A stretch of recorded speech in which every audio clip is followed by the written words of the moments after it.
Hello friends, good evening जी। कैसे हैं आप सब? उम्मीद करती हूँ सभी अच्छे होंगे। मेरी आवाज़ से आपको पता लग ही रहा होगा मेरी आवाज़ थोड़ी ख़राब है। तो जी यहाँ पर मैंने काले चने भिगो के रखे हैं, तो मैंने इन्हें बॉईल करने कुकर में डाल दिया है, जिसमें मैंने डाल दिया है नमक और हल्दी और साथ में थोड़ा सा हींग का टुकड़ा। और यहाँ पर मैं रख दूँगी। अगर सर्दी ज़ुकाम होता है तो काले चने अच्छे रहते हैं, बॉईल करके हम इन्हें पी भी सकते हैं।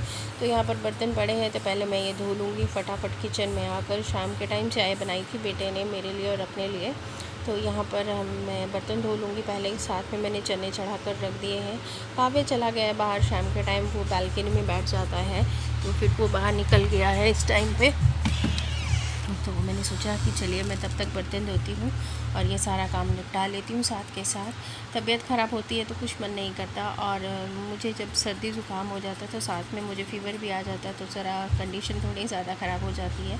तो 2-3 दिन लग जाते हैं मुझे इससे रिकवर होने में, एंड उसके बाद में ठीक हो जाती हूँ। तो रेस्ट करना बहुत ज़रूरी हो जाता है। तो फिर मैंने यहाँ पर सोचा कि चलिए पहले मैं बर्तन धो लेती हूँ, पहले ये सफाई हो जाए बर्तनों की शाम के टाइम, और डिनर की तैयारी कर लेती हूँ साथ के साथ ही। बर्तन जो हैं बहुत ज़्यादा हो जाते हैं धोने के लिए, हर बार सिंक जो है फुल ही हो जाता है।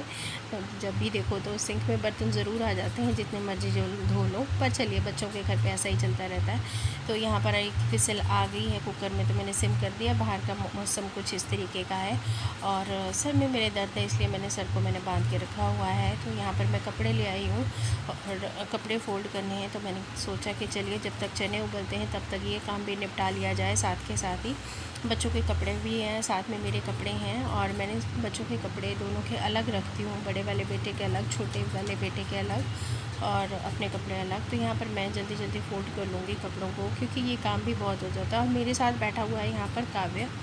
काव्य की तो बातें ही ख़त्म नहीं होती, कुछ ना कुछ काव्य को कहना ही होता है।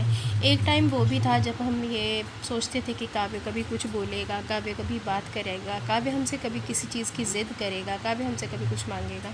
एक वक्त मैंने वो भी देखा हुआ है जिस टाइम में और हस्बैंड बड़े परेशान होते थे कि काश हमारा बेटा कभी कुछ बोले और कोई बात करे। और आज हमारा काव्य इतना है कि काव्य चुप नहीं होता, बोलने पर भी चुप नहीं होता, बोलता रहता है, बोलता रहता है।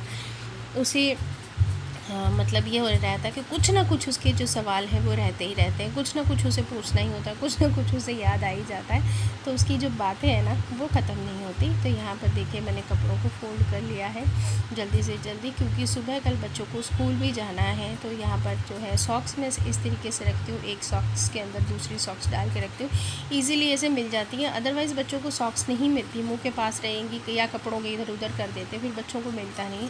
इसलिए मैं इस तरीके से सॉक्स रखती हूँ तो बच्चों को ईज़िली मिल जाती है। तो यहाँ पर मेरे जो कपड़े हैं सारे फोल्ड हो चुके हैं, और ये हस्बैंड की यूनिफॉर्म है। अब मैं सोच रही हूँ ये प्रेस करूँगी अभी मैं बैठ के ही। तो ये मैं सारे कपड़ों को जो मैंने फ़ोल्ड कर लिया इन्हें मैं, तो यहाँ पर मेरे चने भी उबल कर हो गए तैयार। अब मैं सोच रही हूँ कि थोड़े से चने मैं खा लेती हूँ। जैसे बॉइल्ड चने हैं बहुत अच्छे रहते हैं सर्दी ज़ुकाम के लिए, और थोड़े से कावे को तो पीने ही होते हैं।